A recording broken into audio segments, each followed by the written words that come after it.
artificial, ¿no es cierto?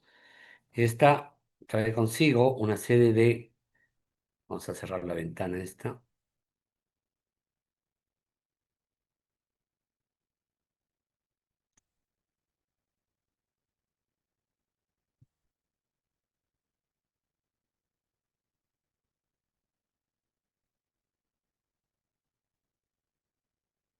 ¿Cuántos alumnos hay?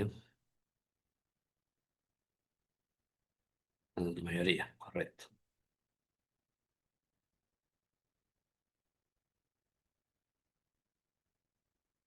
Bien, como les decía, el tema de hoy es la enfermedad pulmonar intersticial, una de las patologías muy frecuentes, a veces no identificada, y que a la larga pues va a traer consecuencias de dependencia de oxígeno. Y si no es así, muchos pacientes ya diagnosticados deberían pasar por el trasplante pulmonar.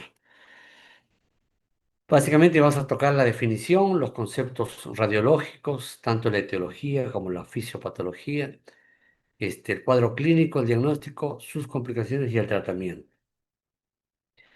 Hay un concepto claro que tiene que ver con las afecciones clínicas, radiológicas y funcionales. Muchas de ellas son similares. Que afectan ¿qué cosa? El alveolo e el intersticio, que afectan pequeñas vías respiratorias y que afecta la vasculatura pulmonar. En otras palabras, si ustedes recuerdan dónde se lleva a cabo el intercambio gaseoso, que es entre el alveolo y el capilar que lo envuelve, esa unión se llena o se forman septos fibróticos que impiden el intercambio gaseoso. Si esto es afectado, el paciente comienza a tener disnea, retención de CO2, no hay un intercambio gaseoso y como consecuencia el daño fibrótico propio del pulmón. Hay un montón de causas, 35% es posible identificar el agente causal. El grupo que no identificamos causa se llama agente idiopático. En el mundo, Estados Unidos, la Unión Europea, los casos son 76 por 100.000, 74 casos por 100.000 en el norte, en USA, pero en sí podemos decir que es una enfermedad que o no fue diagnosticada o no nos dimos cuenta, pero que existe, existe. Aquí en el país tenemos una tendencia al aumento, será por el tipo de trabajo porque también tiene un tema genético, o finalmente a veces son confundidas con la sarcoidosis, entre otras, o las que les comentaba hace un rato, por el tipo de fenotipo, ¿no? Los fibrosantes progresivos. El concepto radiológico tiene que ver con identificar, obviamente esto lo hace la práctica, pero si ustedes se dan cuenta, vamos teniendo conceptos radiológicos de qué cosa es un atrapamiento aéreo, qué cosa es una distorsión de la arquitectura, qué es un signo del septo en rosario y qué cosa es bronquiectasias varicosas. Cada uno de ellos tiene obviamente una interpretación que nosotros, los que ustedes, los estudiantes y nosotros que tenemos el día a día, tenemos que ir reconociendo las imágenes para que radiológicamente nos oriente a tener un concepto claro de lo que es un EPIT o enfermedad intersticial. Conceptos radiológicos, las bronquiectasias con fibrosis, por ejemplo, el patrón de Crazy-Paving, ¿no es cierto? Las proteinosis alveolares, por ejemplo. El vidrio deslustrado, que lo vimos muy, muy frecuente en COVID, quien tuvo la oportunidad de ver casos de COVID por curiosidad, ustedes eran mucho más jóvenes cuando vino el COVID, estaban pues prácticamente encerrados en sus domicilios y lo que se veía aquí en el hospital Rebagliati eran muchos de estos patrones vidrio deslustrados, típicos, ¿no? De un patrón intersticial, donde ya comenzó a haber un daño por parte del virus. Finalmente, cuando ya llega la etapa final de nuestro paciente con fibrosis, se panaliza, por eso se llama panal de abeja. Estos son patrones radiológicos. Repito, acordarse que existen fibrosis con bronquiectasias, fibrosis con un patrón de crazy paving, que es ese empedrado que suele formarse en el pulmón, típico de la proteinosis alveolar, el vidrio deslustrado, esta imagen, ¿no es cierto? Un vidrio pavonado, y finalmente el panal de abejas. Otro concepto radiológico es que existe un engrosamiento interlobulillar, ¿correcto? existe una línea fibrótica subpleural, suelen tener unión a estas líneas subpleurales. Y finalmente, bronquiectasias de tracción. Es otra de las características que envuelve a los patrones radiológicos de un EPI. Quien revisa o diagnostica un EPI radiológicamente es porque tiene claramente identificado los patrones radiológicos. Hay una revisión sobre la etiología. Ustedes pueden ver, es inmensa las causas, ¿correcto? Pero hay que ser realista. En nuestro país, que es lo que vemos el día a día en la consulta regular, hay mucha gente, todavía médicos generales, en las postas médicas, que todo lo que ven patrón intersticial creen que es fibrosis. No necesariamente. Todo lo que ven bronquiectasias creen que es fibrosis. Y no es lo correcto. Entonces, tienen que tener claro que hay razones fundamentales. Uno, hay que partir de aquellas enfermedades donde el paciente esté expuesto a algún factor de riesgo, el tipo de trabajo. Gente que trabaja, por decir, crianza de aves, el antígeno aviario. Gente que trabaja en centros mineros, el polvo de mineral. Gente que trabaja en los madereros, el polvo de la madera.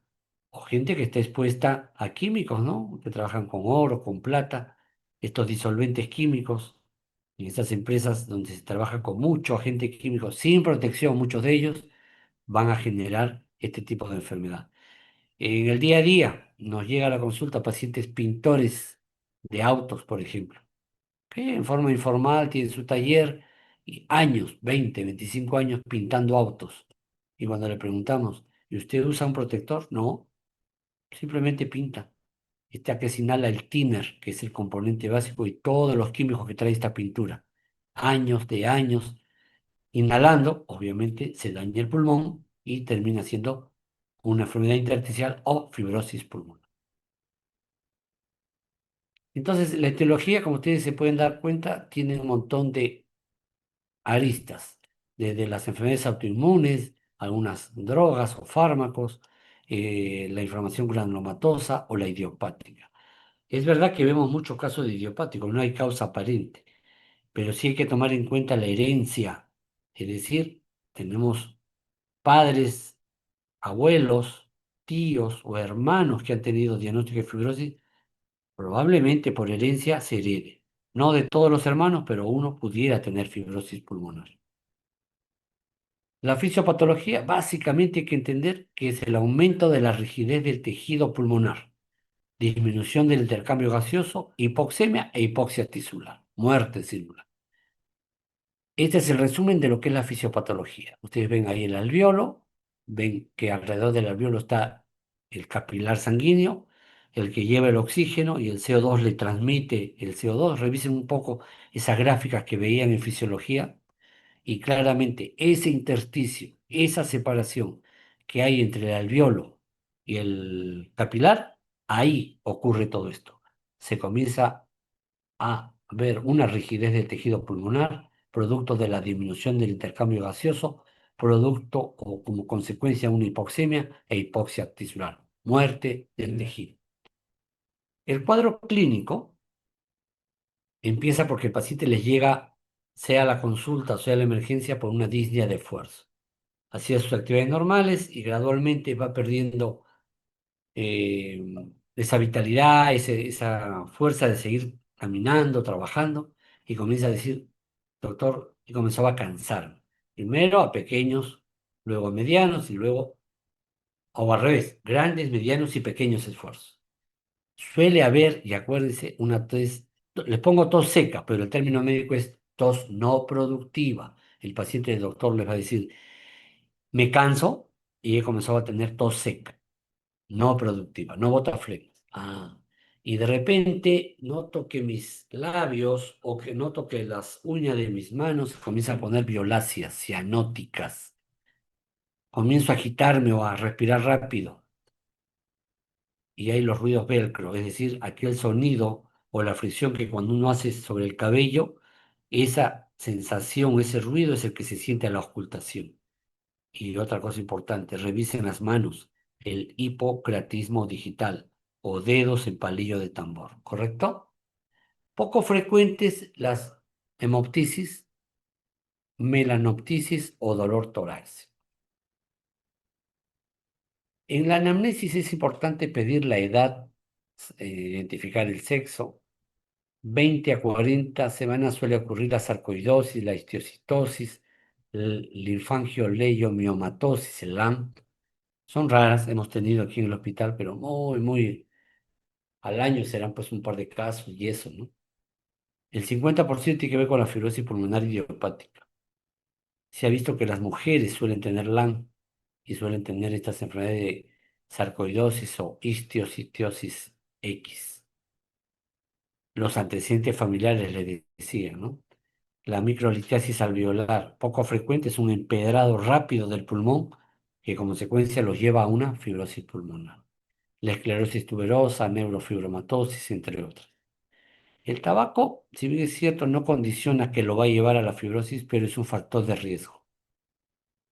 Finalmente, la historia ocupacional, ya les decía hace un rato, la neumoconiosis en los mineros, el uso de algunos fármacos, la miodarona sobre todo, estos ciclofosfamida, por ejemplo.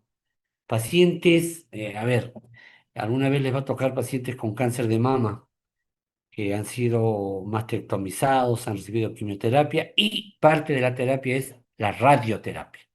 Paciente que al ser irradiado quema pues también parte del tejido donde estuvo la glándula mamaria, queman esa zona del tórax donde está el pulmón y entonces vamos a tener una fibrosis actínica. No necesariamente fibrosis pulmonar, pero sí es un patrón intersticial fibrótico, ¿correcto? Las afectaciones sistémicas, ya les decía, ¿no? Suelen haber acropaquias en los dedos en palillos de tambor. Son pacientes que suelen tener, en algunos casos, una respiración jadeante porque se están agitando y es característico cuando llegan a la consulta. Son pacientes que tienen dificultad para pronunciar palabras, obviamente en un estado bastante avanzado. Es que es la única manera que llegan. Antes dicen, no, he subido de peso, no, estoy cansado, no, es la edad, pero no es eso. Cuando llegan con nosotros, sea la emergencia o sea el consultorio, es porque posiblemente ya está muy avanzada su enfermedad. Bien, estos son los rasgos clínicos que vamos a detectar. Le ponen sobre una mesa las manitos y pueden detectar claramente la acropaquia. Miren ustedes qué claro se puede ver los deditos en palillo de tambor. Acropaquias, los crepitantes típicos a la ocultación, la cianosis periférica propios, en este caso de pacientes con EPI. Preguntas hasta acá, jóvenes. A ver, nuestro delegado de Rebeliati, Anthony, ¿me escucha? ¿Está en clase? Anthony, ¿no está el delegado? ¿Está Renato? Sí, doctor, sí, A sí, ver, no, no no está voy a saber. Renato. Muy bien, Renato. ¿Alguna pregunta hasta acá? Todo claro, doctor. Sí, todo bien. Ya. ¿Alguien más de los alumnos que esté presente hasta aquí para ir avanzando? ¿Está claro o solo han puesto la laptop a Está escuchar? claro, doctor. ¿Está claro? Bien, sigamos.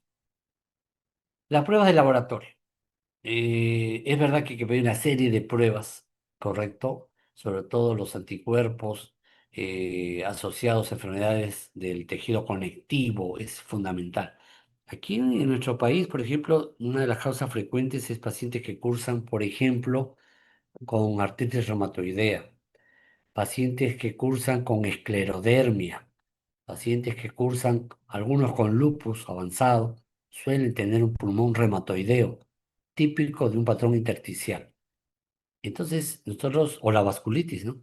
En algunos casos tenemos que pedir todo este set de exámenes, anticuerpos antinucleares, ANA, anti-RNA, porque de alguna manera nos van a ayudar a discernir si se trata de una fibrosis por un problema del colágeno o un problema sistémico, ¿no? O idiopático. Las pruebas de función pulmonar. Lo básico para empezar un estudio es la espirometría pre- y postbroncodilatadora. Luego tenemos la plestimografía, que es básico en este tipo de examen. la plestimografía y la capacidad de difusión de CO2. ¿Por qué es importante esto? Porque nos va a dar pronóstico. Si yo tengo una espirometría, un patrón ventilatorio restrictivo, moderado, con toda la clínica que nos está trayendo el paciente, más una imagen que nos dice que hay patrón intersticial, el diagnóstico está hecho, ¿no? Un EPIT con tendencia a hacer fibrosis pulmonar. Entonces yo tengo que pedir estos exámenes de base. Y también parte del screen es el test de marcha de 6 minutos. Con estos 4 exámenes nosotros tenemos una idea clara y confirmamos nuestros diagnósticos, ¿correcto? Entonces yo preguntaría, ¿cuál es la manera de diagnosticar EPIT? A través de la radiología, a través de las pruebas invasivas y a través de pruebas funcionales. En la radiología, ya lo dijimos, una radiografía de tórax basal, pero la que nos va a dar el diagnóstico definitivo es la tomografía axial, ¿no? De alta resolución. Dentro de las invasivas, bueno, utilizo el broncoscopio para hacer un lavado bronquiolo alveolar y finalmente la biopsia pulmonar.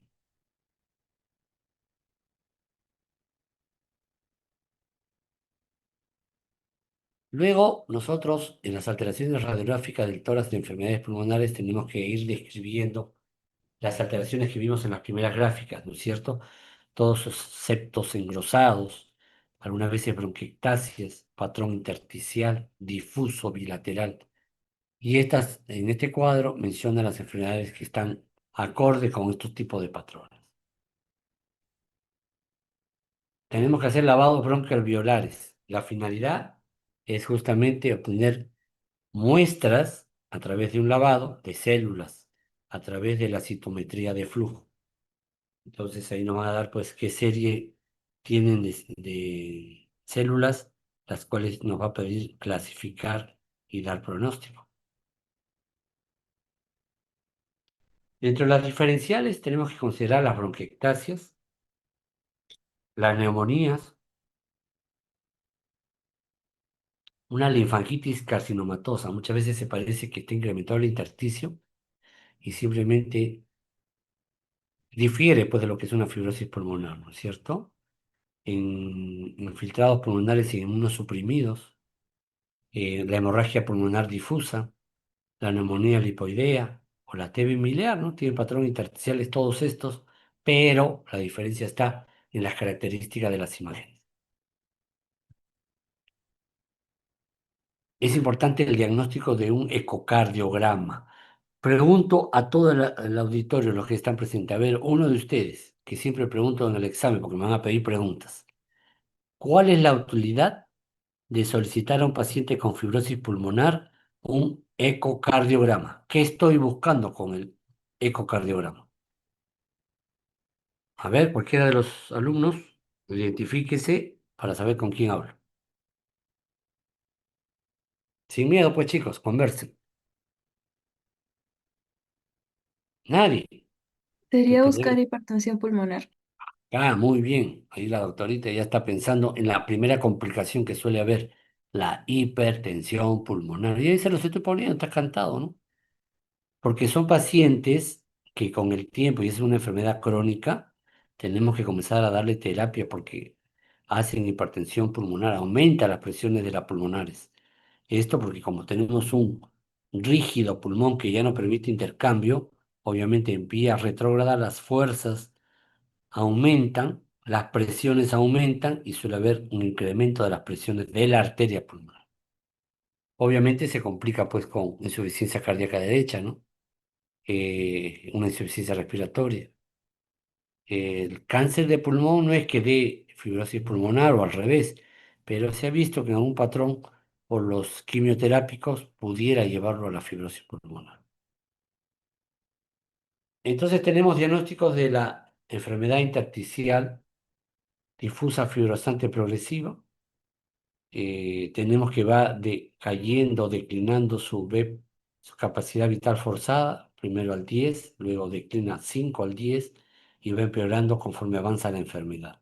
Ese es un parámetro a través de una espirometría de ver cómo va nuestro paciente. El tratamiento, ahí viene el tema. ¿Qué le vamos a ofrecer a nuestros pacientes con un tratamiento? Si hemos hecho todo lo que nos han pedido. Entonces acá tiene que entrar a una discusión multidisciplinaria, porque lo que le vamos a dar, hay que ser claros con el paciente, no lo va a curar. No es que toma esto y con esto te curas, falso. Lo que va a hacer es retener la enfermedad de lo progresiva que iba, con la finalidad, si es que tiene un seguro social, intentar la posibilidad de un trasplante.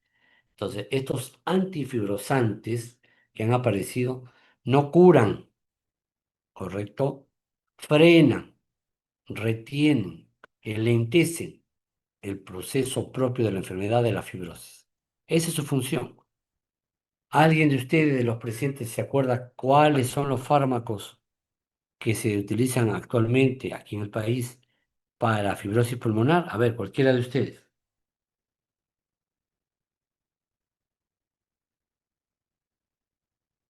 Nadie. A ver, chicos, vamos. ¿Ya llegó el delegado, Anthony? Sí, doctor. Ah, llegó Anthony. Dije, ya ves, ya tenía 2 puntos menos mañana. A ver, ¿algún alcance sobre lo que he preguntado? ¿Algún fármaco que conozcan para fibrosis pulmonar que hay en el Perú? ¿Ah? Y si no, lo están importando para traer. ¿Recuerdas?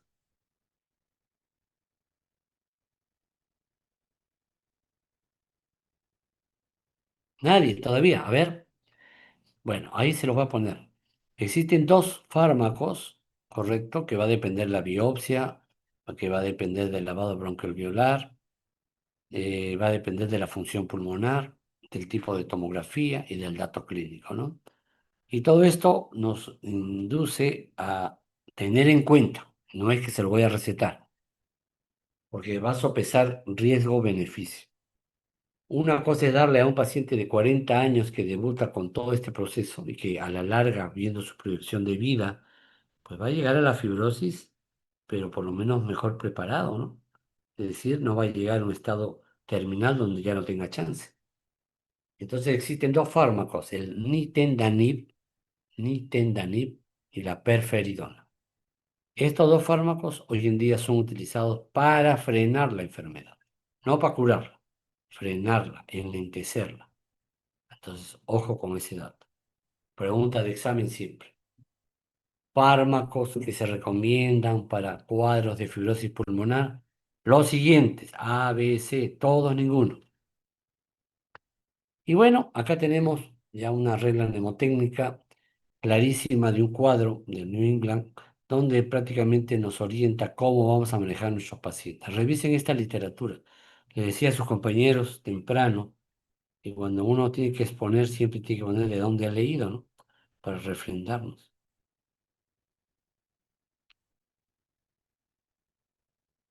Entonces, el concepto de las alteraciones pulmonares intersticiales tiene que ver con la presencia de un hallazgo en la TEN, en la tomografía, que son potencialmente compatibles con enfermedad pulmonar intersticial en pacientes sin sospecha previa a esta enfermedad.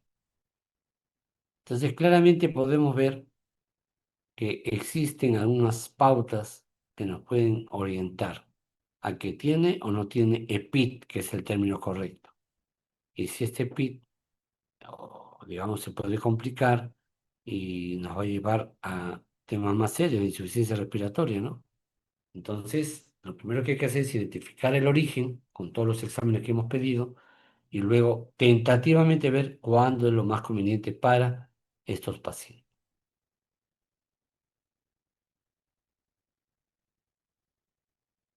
Acá pueden ver algunas anormalidades de patrones intersticiales. Todavía en este caso pues está iniciando, ¿no? El paciente, casi, casi es imperceptible. La figura A casi, casi no notamos, ¿no? En el B ya se insinúa un vela- velado propio, ¿no? En vidrio esmerilado. Y acá finalmente ya comienzan a aparecer los tractos, ¿sí? Tractos fibróticos. Todo esto lo une en el tiempo y sale el diagnóstico. La importancia tiene que ver con que identificamos tempranamente qué patologías están ligadas o pudieran estar ligadas al EPI. Hay patologías que tienen que ver mucho con fibrosis, pero también depende qué tipo de afección ha cursado el paciente, ¿no? Digamos que es un paciente, como hemos tenido recientemente hace 5 años, COVID. Por eso hoy en día es curioso, hemos tenido COVID, hemos tenido una pandemia y nadie pregunta, pues veo yo las historias clínicas y nadie pregunta antecedentes de COVID. COVID es reciente. Y justamente en neumología, COVID nos está dejando al tiempo, no en todos, al tiempo, a los que les dio hasta 2 o 3 veces, entre el 20 y 25 COVID, está dejando patrones intersticiales que no lo tenían más jóvenes. Entonces, en estos muchachos o muchachas jóvenes que dice, doctor, no sé, yo hacía deporte y ahora me siento cansado, cansada. Ah, interesante. Pero aparte de eso, ¿trabaja en otra cosa? Sí, ya, digamos que pudiera tener relación. Pero de repente le decimos, ¿y usted tuvo COVID? Sí, doctor, 2 veces. Estuve hospitalizado en tal sitio, ¿en cuánto tiempo? Ah, muy bien. ¿Usó ventilador? Sí, me pusieron unos 3, 4 días a estabilizar. Es decir, es gente que ha estado cursando con un trauma que le ha dejado en su organismo, que no lo ha identificado, pero que ahora ya de adulto comienza a tener molestias. Entonces, cuidado con eso. El abordaje básicamente tiene que ser que una vez yo definido mi sospecha, tengo que proceder a hacer una broncoscopia. Y dentro de la broncoscopia está el lavado bronquiolo alveolar y finalmente está la biopsia. Hoy en día han aparecido nuevas metodologías de obtención de muestras. Ustedes habrán escuchado o lo podrán revisar, las criobiopsias. Las criobiopsias es un sistema de abordaje de tomar la muestra en frío. Crea como pequeños copos de hielo sobre el tejido pulmonar y esto se puede por arranque sacar y ahí obtenemos muestras. Es lo último que estamos usando, por lo menos aquí en el hospital. Un poco de fisiopatología, los patrones radiológicos que les mencioné hace un rato. Entonces aquí esto lo he querido traer a colación, esto está en el The Lance.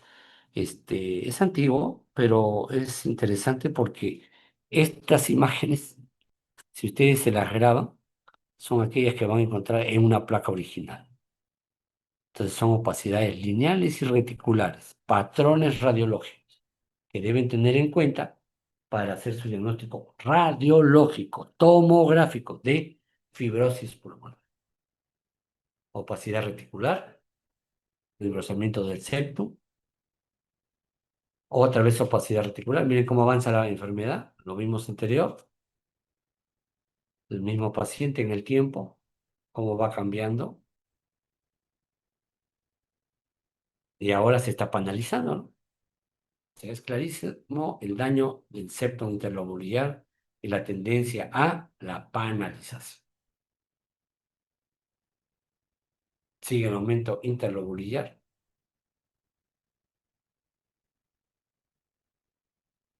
Y entonces nosotros tenemos que ir descartando algunas patologías, ¿no? Yo tengo esta sospecha, pero ¿qué más no puede tener mi paciente? Hay pacientes que no tienen, digamos, mm,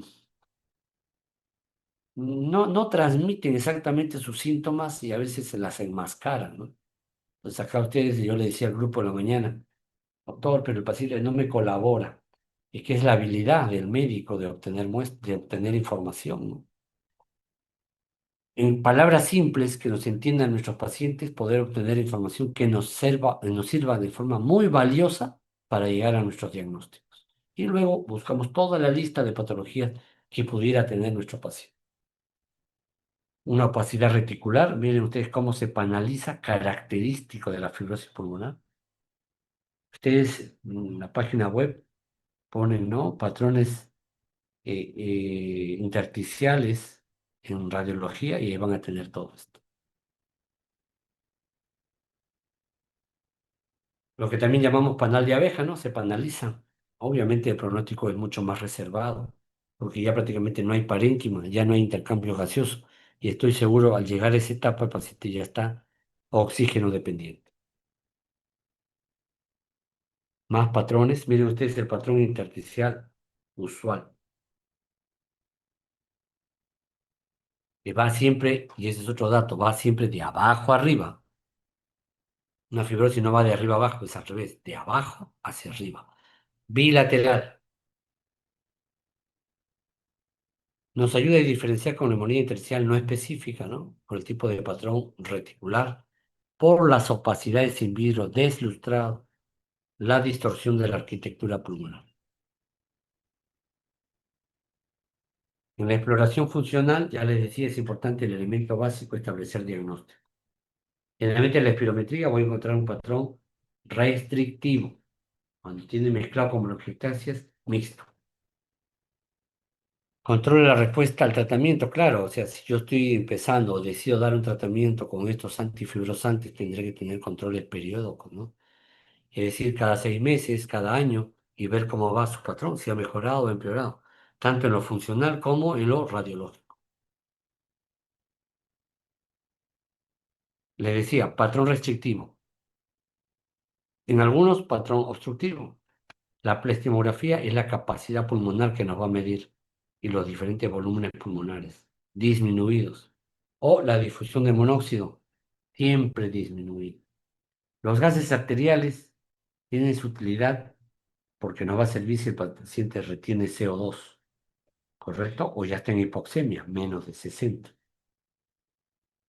Comentario final. Las enfermedades intersticiales se encuentran en el momento en un punto álgido de investigación científica, es decir, seguimos, digo seguimos porque los que estamos en la rama médica estamos siempre al pendiente de qué cosa nueva hay en los congresos, porque de ahí salen los nuevos fármacos. Al momento mantenemos lo mismo, ¿no? El producto antifibrosante perferidona o el producto nintedanib, ¿correcto? Drogas diversas se encuentran en estudio para estas enfermedades. Por ahí hay una línea de estudio de tal vez utilizar algunos productos biológicos. Quién sabe, en algunos años tengamos ya eso por acá. Los tratamientos que actualmente disponemos están cambiando el histórico mal pronóstico de esta enfermedad, lo que les decía, ¿no? Nintedanib y perferidona. Y probablemente en los próximos años tendremos varias opciones de terapias solas o combinadas que contribuyan a mejorar la calidad de vida de nuestros pacientes. Jóvenes, hasta acá, ¿alguna pregunta, alguna duda? Todo claro, doctor. ¿Sí? ¿Nadie? Miren que de acá salen las preguntas, ¿ah? Anthony, ¿alguna pregunta? ¿Tu grupo? A ver, los de Revaliati que están rotando. No, doctor.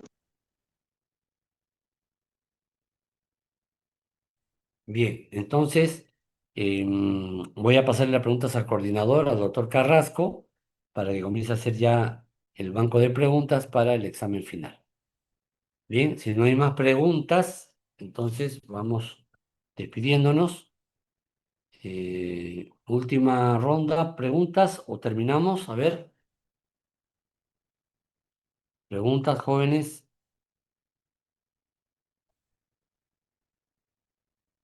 ¿No hay?